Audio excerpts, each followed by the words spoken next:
तो आज हम पढ़ने वाले हैं प्रश्नावली 5.4।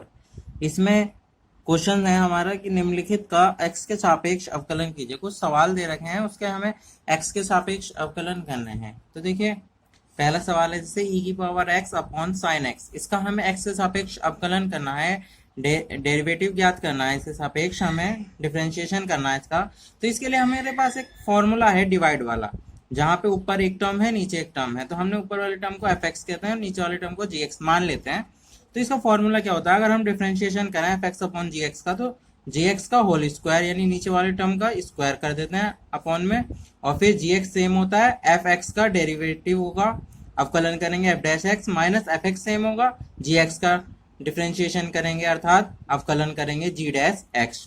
तो इसे एफ एक्स मान लीजिए, इसे जी एक्स मान लीजिए। तब हमें इसका डेरिवेटिव ज्ञात करना है, यानी डी अपॉन डी एक्स निकालना पड़ेगा हमें, किसका, ई एक्स अपॉन साइन एक्स का। ठीक है, तो इसके अकॉर्डिंग नीचे वाले का हो जाता है स्क्वायर नीचे वाले टर्म का, तो यहाँ पे साइन एक्स का हो जाएगा होल स्क्वायर, और फिर नीचे वाला टर्म सेम होता है यानी साइन एक्स सेम, फिर एफ डैश एक्स कर रहा है ना, यानी ऊपर वाले का differentiation D upon d x निकालेंगे हम ई की पावर एक्स का, फिर आता है माइनस का चिन्ह, एफ एक्स सेम यानी इसका हो गया है तो अब ये सेम रहेगा, और नीचे वाले का differentiation D upon d x sine x इसका। ठीक है, अब देखिए यहाँ पे ध्यान से देखना, साइन एक्स ऐसे ही, ई की पावर एक्स का डिफरेंशिएशन क्या होता है आपने पढ़ा होगा, ई की पावर एक्स माइनस ई की power x same, sine x का क्या हो जाता है कॉस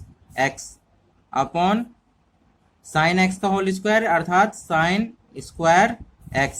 ठीक है, अब दोनों में कुछ कॉमन है, ले लीजिए ई की पावर एक्स, इन दोनों में कॉमन है, तो क्या बचेगा sine x minus cos x, और अपॉन में बचा है हमारा साइन स्क्वायर एक्स। तो ये आ गया इसका आंसर। ठीक है, अब नेक्स्ट क्वेश्चन देखते हैं। देखिए, हमें निकालना है ई की पावर साइन इनवर्स एक्स का डिफरेंशिएशन करना है हमें, इसका डिफरेंशिएशन करना है डी अपॉन डी एक्स ई की पावर साइन इनवर्स एक्स। तो देखिए, कुछ क्षण के लिए इसे टी मान लीजिए। ठीक है, ई की पावर टी मान लीजिए, तो क्या होगा, ई की अगर हम इसका एक्स के सापेक्ष करेंगे, यहाँ पे टी है तो ई की पावर टी का तो ई की पावर टी हो जाएगा, और फिर D T upon d x, फिर हम टी का एक्स के सापेक्ष करेंगे तो फिर टी की वैल्यू पुट कर देना बाद में, तो ये साइन इनवर्स एक्स हो जाएगा, और टी की वैल्यू क्या आ जाएगी हमारे पास, ये देखिए साइन इनवर्स एक्स। अब साइन इनवर्स एक्स का आप कर सकते हैं। ठीक है, तो ये मान लीजिए, इसे हमने टी मान लिया, तो ये टी है, तो मान लीजिए इसका क्या होगा, ये तो सेम आ जाएगा साइन इनवर्स एक्स, ई की पावर कुछ भी होता है तो वो सेम आ जाता है, फिर जो पावर है उसका दोबारा करना पड़ेगा हमें एक्स के सापेक्ष साइन इनवर्स एक्स। ठीक है, ये रफ फॉर्म है। ठीक है, ई की पावर साइन इनवर्स एक्स तो ऐसे ही रहेगा। अब d upon d x, sine inverse x का क्या होता है differentiation, one upon under root one minus x square. ठीक है, तो इसे हम ठीक से लिख लेंगे, e sine inverse x upon under root one minus x square. यह हमारा आंसर हो गया है। अब अगला क्वेश्चन देखते हैं, तीसरा क्वेश्चन है ई की पावर एक्स की पावर 3।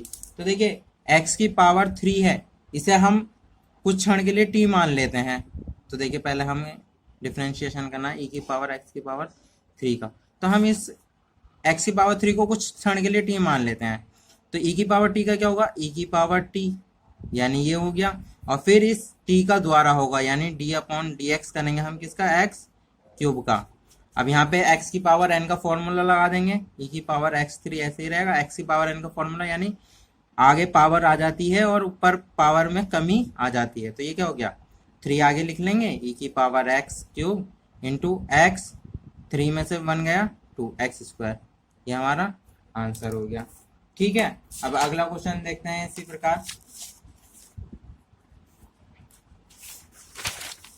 अगला क्वेश्चन उतारते हैं, क्वेश्चन नंबर है 4, साइन टेन इनवर्स ई की पावर माइनस एक्स। ठीक है, तो देखिए यहाँ पे जब तक x का x के सापेक्ष न हो जाए तब तक हम दोबारा करते रहते हैं। ठीक है, तो यहाँ पे देखें साइन और ये एंगल है हमारा, इसे कुछ क्षण के लिए टी मान लीजिए। पहले तो हम लिख लेते हैं, हमें किसका करना है, साइन टेन इनवर्स ई की पावर माइनस एक्स का। ठीक है, इसका करना है। तो इसे हम कुछ क्षण के लिए क्या मान लेते हैं, इसे टेन इनवर्स ई की पावर माइनस एक्स को एंगल मान लेंगे, है एंगल में, तो इसे हम एक टर्म मान लेते हैं टी। तो साइन टी का क्या होगा, कॉस टी, और टी की जगह क्या है ये टेन इनवर्स ई की पावर माइनस एक्स। ठीक है, तो अब डी अपॉन डी एक्स कैसा होगा, जिसे हमने टी माना था टी से माना था, तो टेन इनवर्स ई की पावर माइनस एक्स इसका द्वारा होगा। ठीक है, तो ये तो ऐसे ही रहेगा कॉस टेन इनवर्स ई की पावर माइनस एक्स। अब टेन इनवर्स ई की पावर माइनस एक्स, ई की पावर माइनस एक्स को मान लीजिए कुछ क्षण के लिए टी मान लीजिए, तो टेन इनवर्स टी का क्या होगा, one upon one plus x square होता है, तो यहाँ पे एक्स स्क्वायर तो है नहीं, क्या है ई की पावर माइनस एक्स, तो मतलब एक्स नहीं है ना यहाँ पे, टी नहीं है, one upon one plus T square करते, क्योंकि टी तो हमने ई की पावर माइनस एक्स का माना, तो टी की जगह ई की पावर माइनस एक्स का स्क्वायर, और फिर हमने जिसे टी माना है उसका करेंगे द्वारा, ई की पावर माइनस एक्स का द्वारा करेंगे। ठीक है, तो देखिए कॉस टेन इनवर्स ई की पावर माइनस एक्स, और ये तो अपॉन में है तो इसके अपॉन में आ जाएगा वन प्लस ई की पावर माइनस एक्स, और टू मल्टीप्लाई कर लेंगे तो ये हो जाएगा माइनस के टू एक्स। ठीक है, ई की पावर माइनस एक्स का डिफ्रेंशिएशन ई की पावर माइनस एक्स, और डी अपॉन डी एक्स करेंगे किसका, माइनस एक्स का, तो माइनस एक्स का क्या आ जाएगा, माइनस वन, तो माइनस आगे आ जाएगा। ठीक है,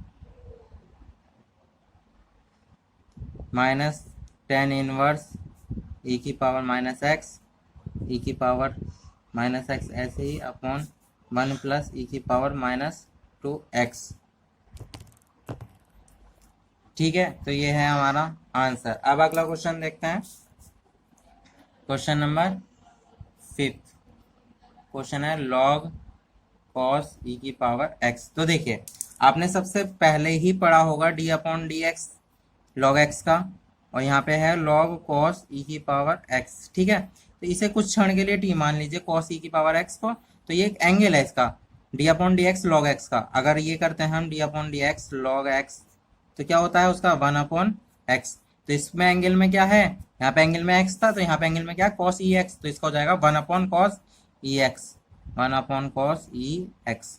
और जो जिसका हो गया है लॉग कॉस ई एक्स का हो गया, तो ये जिसे हमने टी माना उसका द्वारा कर देते हैं हम, D upon d x cos e x का द्वारा। ठीक है, one upon cos e x को टी मान लीजिए तो कॉस टी हो गया, और कॉस टी का क्या हो जाएगा, माइनस के साइन टी, लेकिन टी तो नहीं है ना यहाँ पे, क्या है ई की पावर एक्स। ठीक है, और अब जिसे टी माना है उसका द्वारा कर दीजिए, यानी ई की पावर एक्स का द्वारा। ठीक है, तो ये हो जाएगा minus sine e x upon cos e x, और ये हो जाएगा ई एक्स का ई एक्स। ठीक है, तो देखिए साइन अपॉन कॉस क्या होता है हमारा, टेन ई एक्स, इंटू में ई एक्स पहले से ही, और एक माइनस का चिन्ह, तो दिस इज आंसर।